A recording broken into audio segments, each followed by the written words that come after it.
Our children are the ones who can help stop the epidemic of family violence. That's the great hope we heard today. But what does that look like? And are the conversations we have with our sons different to the ones with our daughters? Can they really solve a problem that feels so overwhelming? Michaela Cronin is the Domestic, Family and Sexual Violence Commissioner. Thank you for joining us, Commissioner. You tabled this report in Parliament, 18 months of hard work. Can we really stop gender-based violence within a generation? Ali, I am eternally hopeful that we can make a huge difference, and I think one of the things for me is that we need to commit to being the generation that does transform our response to gender-based violence and make a huge difference. So the misogyny and violent pornography that teenagers, kids are finding online, you talk about getting to them early. How young?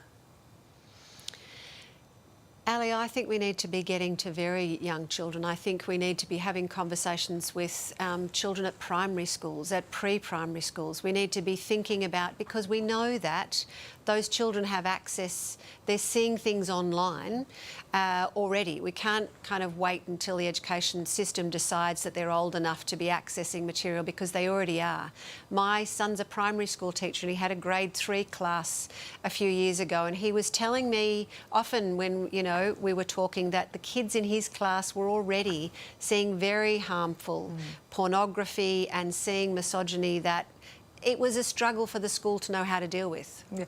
I think that will surprise a lot of parents, because particularly when you talk about that age in year 3, I mean, we're trying to protect all our kids from that, but obviously what's happening there isn't working. One of the other key points you made today is you want to see more intervention programs for violent men. That's the feedback from people who have lived this. How do you fund and staff that when you already have a system that's buckling?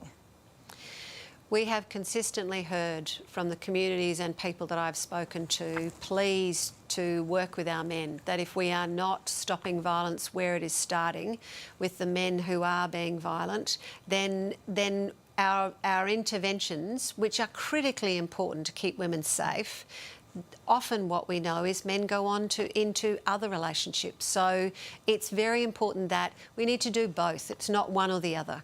We need to be resourcing frontline services that are supporting and responding to keeping women and children safe. At the same time, though, that's the ambulance at the bottom of the cliff kind of approach.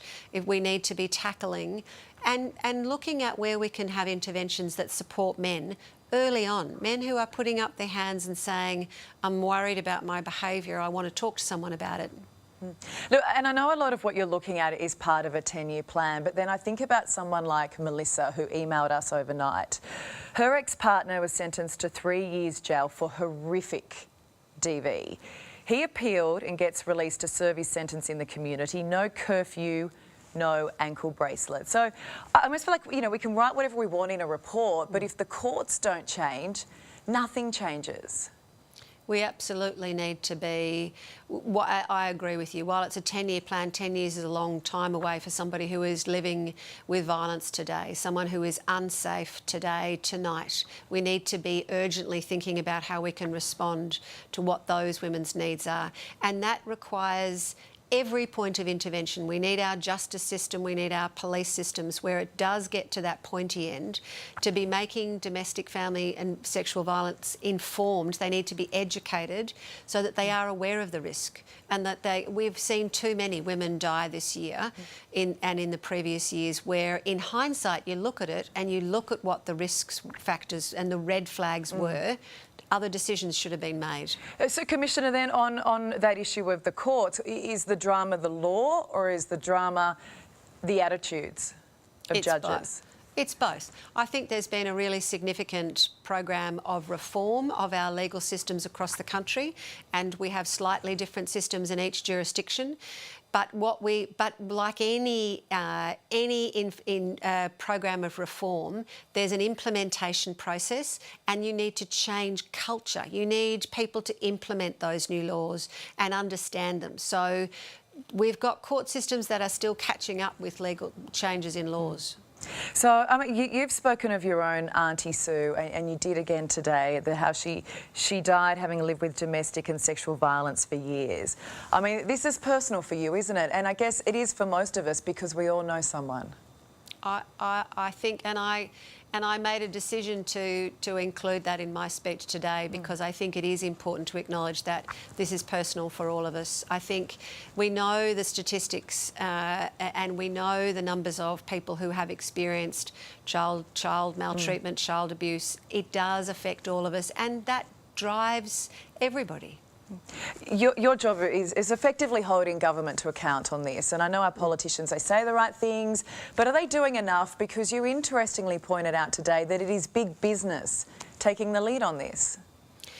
Look, I would say I have genuinely heard and seen commitments from our political leaders to do better, that they recognise they need to do better and that there is more work to be done. I have seen some incredibly... One of the things that I am really impressed with about some of what's happened in some of the business sector is how fast they've moved. Banks have moved, many of the banks have moved to change their terms and conditions so that financial abuse is a reason to terminate or suspend accounts. That's an extraordinary change to make, and they did it really fast, and they followed suit. And I know other parts of the business community are looking at what they need to do. OK, well, look, Commissioner, we really appreciate your time after what has been a very long day, and I like that there is hope, because that's what we need in an issue like this, isn't it? Thank you so much. Thank you, Ali.